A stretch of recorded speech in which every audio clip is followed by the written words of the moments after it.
भाई वो आजम साहब ने कराया, मैंने तो कहा उन्हें, वो मेरे बस खाली था। सरकार में वाकई में सही कह रहे हैं। उन्होंने 14 तो इंटर कॉलेज बनाए जिसमें कैलेंडर भी उसी में है आपके सामने। इस तरह के 14 हैं लिस्ट रखी मेरे पास। और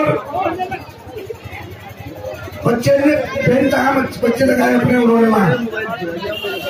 और इन नेताओं से पूछ लियो, बल्कि मैं ये चाह रहा हूँ कि आप उन्हें बुला लो इस्लाम इंटर कॉलेज में खुले मैदान में, और हमें भी बुला लो। मेरी बात का वो जवाब देंगे, उनकी बात का मैं दे दूंगा।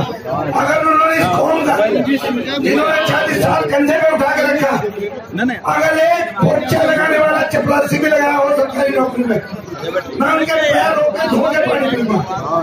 और इस अनपढ़ हमारी कौम को, इस हमारी अनपढ़ कौम को अगर एक 5 वीघा स्कूल कहीं गया हो तो भी मैं उन्हें नेता मान लूंगा। कोई काम नहीं किया। और इस नरेंद्र मोदी ने सन 14 में हिंदू मुसलमान की लड़ाई करा के सत्ता कब्जा ली दिल्ली की। और सत्ता कब्जाने के बाद हमारे टोपी को ज्यादा सिर हो गया। हम टोपी कैसी पहनने गए, दाढ़ी कितनी लंबी रखे गए, अजान हमारी कितनी आवाज में होगी, और हमारी तलाक का बड़ा फिक्र हो गया उसे। अपने वाली का पता नहीं कहा। अरे भाई तू हमारी बीवियों का तलाक के बारे में तो परेशान है, अपनी को तो ढूंढ ले।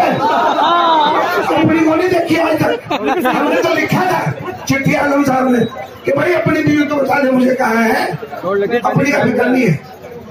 और इन हालात के तहत पूरे हिंदुस्तान का हिंदू मुसलमान परेशान हो गया। नेताओं पे हमला बोल दिया।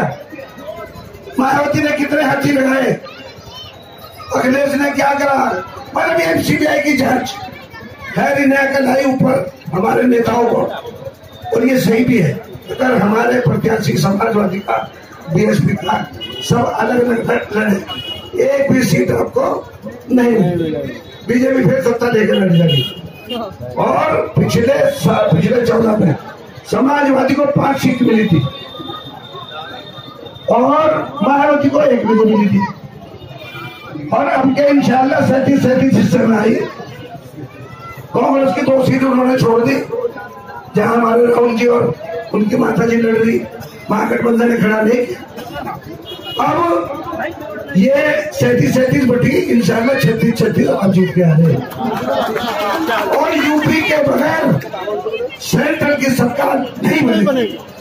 लोग कहते थे हमें कि जी मुंबई का नाम अखिलेश तो बहुत गिर गया, नीचे झुक के जा रहा है प्रधानमंत्री के पास। मैं बधाई दूंगा अखिलेश जी को, वो चाहे झुके गए चाहे बैठ के गए, हमें आपको ये मौका दिया कि हम बीजेपी को कहा और देखे बनाए। अगर ये मौका न देते तो ये बीजेपी वाली इस देश से नहीं जानी थी। और ये चीज इन्हें जिता दो, हमारा वोट देने का अधिकार खत्म। लिखो भाई क्या कहेगा था, मुझे इन्हें तो भगाना ही जरूरी है। आपके साथ 35-40 हजार यादव खड़ा पंचकोट जिला। आज मेरी यादव कराई सर, और मुझे आपको मिल रहा, आपको मुसलमान बहुत तादाद में मिल रहा। और 3 लाख की गठड़ी बहन जी में लेकर रखी है, 3 लाख की गठड़ी है, वो नहीं हटाए देगी। उस कौम के बारे में मैं आपको बता दूं, जो 10 साल पहले उनकी पोजीशन थी कि चुनाव के दिन गाड़ी झंडे, वो शख्स इन चुनाव में, मैंने वो भी चुनाव लड़ा पड़ी तब सुन क्या एक हरिजन कोई हमने ऐसा नहीं देखा, ये वो करा दो। मैं बधाई दूंगा उस कौम को, एक वोट तब सुन को दिए। और इस चुनाव में भी एक वोट आप खतीज को मिलने जा रहा है, 1 वोट इधर उठने जा रहा है। खरीद लो मोदी उन्हें, वो तो भूखे हैं, उन्हें खरीद के दिखा दो। ये जरूर लाओ अपने अंदर कि ये कौम नहीं बिकेगी। जहां कौम का फायदा होगा वहां जाएगी, और कौम का फायदा है बीजेपी को भगाने में।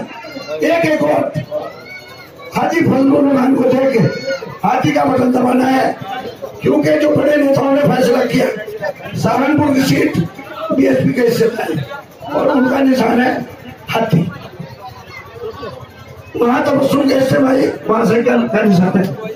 और केरला वहां मुजफ्फरनगर में नलका चल रहा है। यानी कि तीनों निशान गठबंधन के हैं। जहां जिसका प्रत्याशी आएगा वो गठबंधन का प्रत्याशी है। आप देखो ना कितनी लड़ाई समाजवादी और बीएसपी की, वो एक हो गए। हमें परेशानियां देख के लोगों की कि इसका जवाब यही है। तो साथियों, हाथी का बटन दबाओ और वहां पर्ची निकलेगी। और अगर पर्ची नहीं निकल रही या फूल की पर्ची निकल रही, उंगली मत हटाना, दाबे रखना और वहां जो अफसर है उन्हें आवाज देना, और भाई इधर सुन, अरे उंगली भाई ऐसा दबा के, भाई यहाँ उसे दिखाओ, फौरन मशीन बदली जाएगी। इसका बहुत ध्यान रखने की जरूरत है। सीधा सीधा हाथी का निशान रहेगा जब आप हाथी का बटन दबाएंगे। तो टाइम बहुत थोड़ा है, माफी चाहते हुए अगर उनका कोई चाहने वाला हो, मैं उसे कह के भेज रहा इस्लाम इंटर बता दी में अगर कौन कौन मैंने कुछ किया, मैं उनके पैर धो के पानी दूंगा। और अगर कौन का हमने करा या आजम साहब ने कुछ करा, अरे सारे कब्रिस्तान बनवाए उन्होंने, उनकी नियत है उनकी खिदमत करने की। जगदीश रहना 50 लोग कर लगाए 60, उसमें 15 मुसलमान लगा दिए। चैन नहीं हुई है जो, अरे साजिद तुम्हें तो सारी उम्र से दे रहे लोग, इनके रमजा भी कुछ चपरासी लगा दे। क्या मुसीबत आ गई? सन 77 में वो पोजीशन थी इनकी, अब तो बहुत कानून सख्त हो गया। चपरासी में चल गया। पहले तो डीएम साहब कहा कि लंबा दस किया है, इसे बाबू लगा दे, ये पटवारी लगा दे, ये सेक्रेटरी लगा दे। इतनी पावर थी डीएम को, और ये उस वक्त के नेता है। और नेताजी ने हमेशा सम्मान दिया और इन्होंने नेताजी को हमेशा धोखा दिया। 2012 में हमें हरवा दिए, कांग्रेस में भागे, तकलीफ हुई कोई मुसलमान न हो। और जब गए तो वहां सजा हो गई, फिर नेताजी के पैरों में डाल दिए और 1.5 साल तक यहाँ अस्पताल में 2 एडमिशन कमरे रखे, 2 एडमिशन कमरे। और जब सत्ता देखी, सारा परिवार में इकट्ठा हो गया। इनकी चालाकियों से पूछो और ढेर सारे मुसलमान लोग जीतो, कोई थोड़ी खिदमत करेगा, कोई ज्यादा करेगा। तो साथियों, मेरी आपसे अपील है कि आप एक वोट हाजी फजलुर रहमान को उनके हाथी के निशान पर बटन दबा के कामयाब बनाए। भाव बहुत शुक्रिया।